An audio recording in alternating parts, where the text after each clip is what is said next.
Alors dans ce chapitre, nous allons voir du coup les valeurs et les principes de la République française. Je pense que vous les connaissez.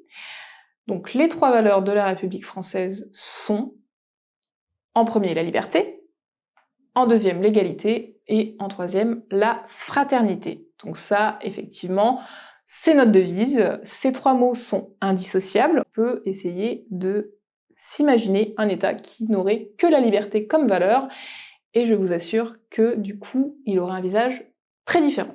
La liberté, c'est quoi? En France, la liberté, c'est la liberté de penser, de s'exprimer, de circuler. Voilà, c'est la valeur initiale, fondamentale de la République française. Cette notion de liberté, elle englobe toutes les libertés individuelles, donc la liberté de conscience, d'opinion, la liberté d'expression. C'est vraiment cette valeur-là qui rend possible le débat démocratique en France. Voilà. Un État qui n'a pas la liberté comme valeur, l'échange démocratique, il va être plus compliqué. Concernant l'égalité, l'égalité, c'est simplement le fait de posséder les mêmes droits, que ce soit des droits civiques, des droits économiques ou des droits sociaux. Voilà, on doit être traité de la même manière en termes de droits. Et enfin, la fraternité. Alors la fraternité pose un peu plus question. Fraternité, ça vient du mot fraternel, et du coup, aussi, dans fraternel, il y a fratrie. Voilà, c'est le sentiment d'appartenir à la même famille. Pourquoi il pose question? Parce que, justement, fraternité, il a une consonance masculine, et aujourd'hui, on y préfère, en tout cas, le mot solidarité. On l'a vu, ces trois valeurs, elles sont indissociables. Pourquoi?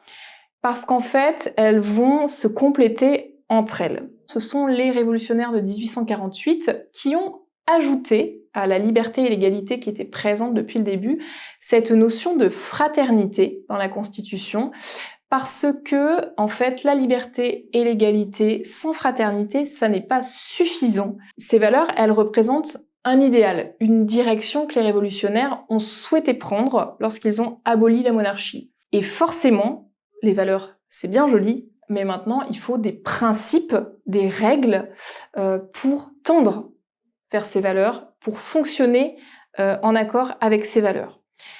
C'est ce qu'on nomme du coup des principes. Ces principes, ils vont être inscrits dans les différentes constitutions, voilà, qui fondent les différentes républiques. Alors les principes de la République française, il y en a plusieurs.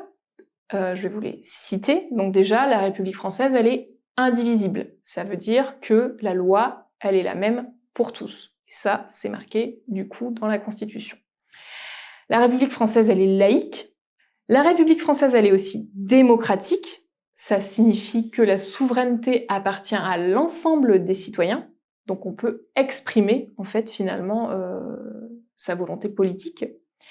Et enfin, le dernier principe, c'est que la République, elle est sociale, c'est-à-dire que l'État garantit la protection des citoyens par rapport à la santé, lui apporte une sécurité matérielle, le repos, les loisirs, en tout cas, ça garantit ça. Ces principes, comme je vous l'ai dit, sont édictés dans trois grands textes fondateurs. La Déclaration des droits de l'homme et du citoyen de 1789, le préambule de la Constitution de 1946 et enfin la Constitution de la Ve République de 1953.